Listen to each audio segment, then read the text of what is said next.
অবরুদ্ধ গাজায় দখলদার বাহিনীর আগ্রাসন চলছেই। রোববার উপত্যকার মধ্যাঞ্চলের দেইর আল বালাহ, দক্ষিণের খান ইউনিসে সিরিজ হামলা চালায় ইসরায়েলি সেনারা।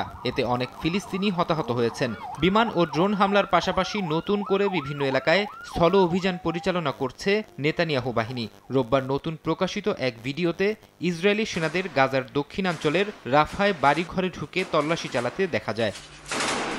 গাজা যুদ্ধ ইসরায়েল ইচ্ছাকৃতভাবে দীর্ঘায়িত করছে বলে মন্তব্য করেছেন মার্কিন প্রেসিডেন্ট ডোনাল্ড ট্রাম্পের মধ্যপ্রাচ্য বিষয়ক বিশেষ দূত স্টিভ উইটকফ। এমনকি হামাসের সঙ্গে বন্দি চুক্তিতেও ইসরায়েল বাধা দিচ্ছে বলে মত তার। তিনি বলেন, এখন যুদ্ধবিরতি ও বন্দি মুক্তির চুক্তি সবচেয়ে যৌক্তিক পদক্ষেপ। অন্যদিকে জার্মানির পররাষ্ট্রমন্ত্রী রোববার জেরুজালেমে এক সংবাদ সম্মেলনে বলেছেন, গাজার চলমান সংকট সামরিক শক্তি প্রয়োগ করে নয়, বরং কূটনৈতিক আলোচনার মাধ্যমেই সম্ভব। তিনি বলেন, ইসরায়েলের নিরাপত্তা নিশ্চিতে তাদের পাশে থাকবে জার্মানি। তবে তেল আবিব মানবতা বিরোধী কোনো পদক্ষেপ নিলে তার সমালোচনাও করবে বার্লিন।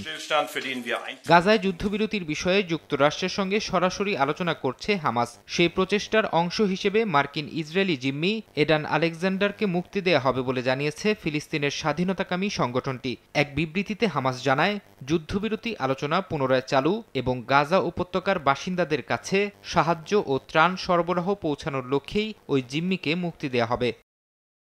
মার্কিন জিম্মি মুক্তি দেওয়ার ঘোষণাকে স্বাগত জানিয়েছেন যুক্তরাষ্ট্রের প্রেসিডেন্ট ডোনাল্ড ট্রাম্প। সামাজিক যোগাযোগ মাধ্যম ট্রুথ সোশ্যালে দেয়া এক পোস্টে তিনি বলেন, কাতার ও মিশরের মধ্যস্থতার ফলে এটি সম্ভব হচ্ছে। মার্কিন জিম্মি মুক্তি দেওয়ার বিষয়টি গাজা যুদ্ধের অবসান ঘটানোর প্রথম ধাপ হতে পারে বলেও আশাবাদ ব্যক্ত করেন ট্রাম্প।